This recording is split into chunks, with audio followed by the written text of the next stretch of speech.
Assalamualaikum warahmatullahi wabarakatuh. Balik lagi di channel Sekelas Pinjol. Gimana teman-teman? Kabarnya sehat selalu ya untuk kita semua. Semoga kita diberi kemudahan dan kelancaran. Langsung saja nih di sini tanpa basa-basi lagi, saya akan membahas tentang joki pinjol nih. Kenapa sih joki pinjol ilegal itu ternyata tuh lebih berbahaya dibanding pinjol ilegalnya sendiri? Nah, begini penjelasannya. Oke, jadi saya akan bahas ya tentang joki pinjol nih ya. Yang sering kalian tanyakan, Bang, bisa jokiin apa enggak? Jadi begini ya, eh ada bisnis-bisnis baru ya, dari orang-orang tertentu yang menggunakan kepanikan atau keresahan dan masa kalian ini sebagai sebuah bisnis ya.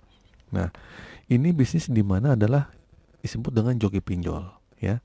Nah, bagaimana sih joki pinjol ini menggunakan data kalian dan berusaha melakukan pinjaman online? Nah, nanti ketika uang cair, kalian akan bagi hasil. Kan begitu cara kerja joki pinjol kan? Jadi mungkin pembagian bisa 40-60 atau 50-50.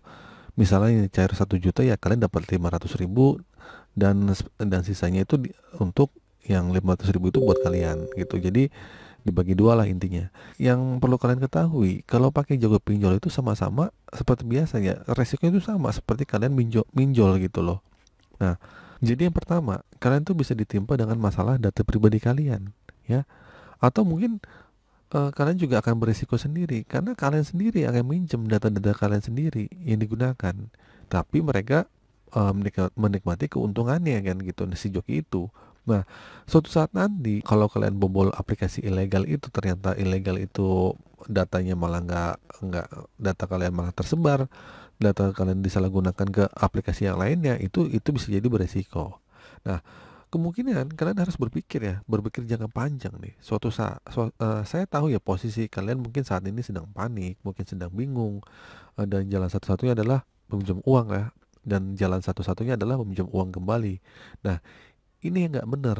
Nah, para joki pinjol ini sengaja mencari orang-orang seperti kalian yang sedang bingung dan sedang gelisah, ya nggak? Karena orang gelisah sama bingung itu pikirannya pendek. Yang penting ada uang, gali lubang tutup lubang. Masalah kalian itu selesai kalau kalian bisa menutup lubang kalian. Sebenarnya itu cara salah.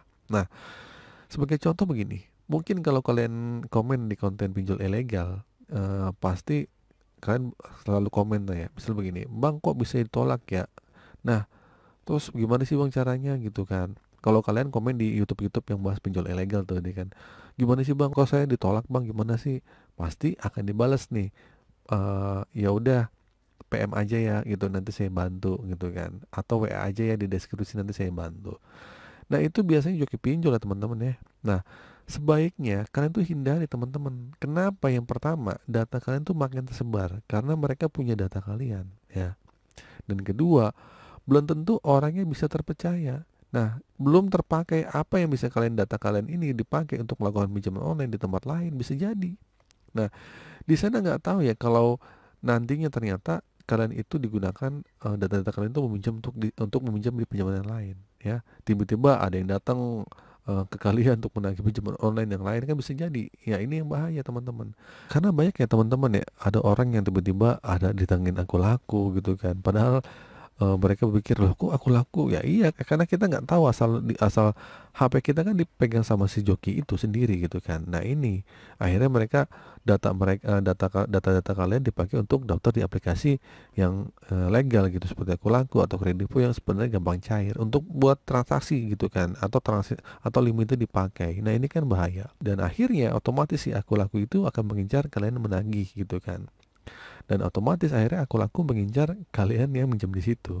Kalian dapat somasi lah, akhirnya kalian ditagih untuk membayar dan sebagainya. Sedangkan kalian install di aku laku juga enggak. Nah, ini yang jadi semakin banyak data pribadi kalian tuh yang kalian berikan akhir beresiko. Semakin mudah juga si joki pinjol itu untuk memanfaatkan kegiatan yang nggak baik, karena data-data kalian juga ada di mereka. Nah, jadi ya, oleh karena itu sebaiknya kalian tuh berhati-hati, jangan mudah tergoda untuk menggunakan jasa joki pinjol ya.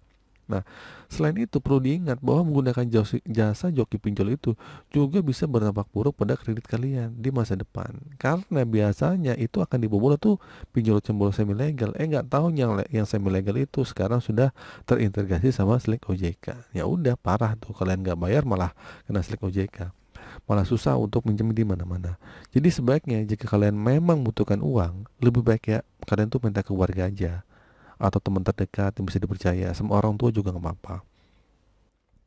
Atau jika memang harus meminjam uang, pastikan itu membaca syarat ketentuannya ya.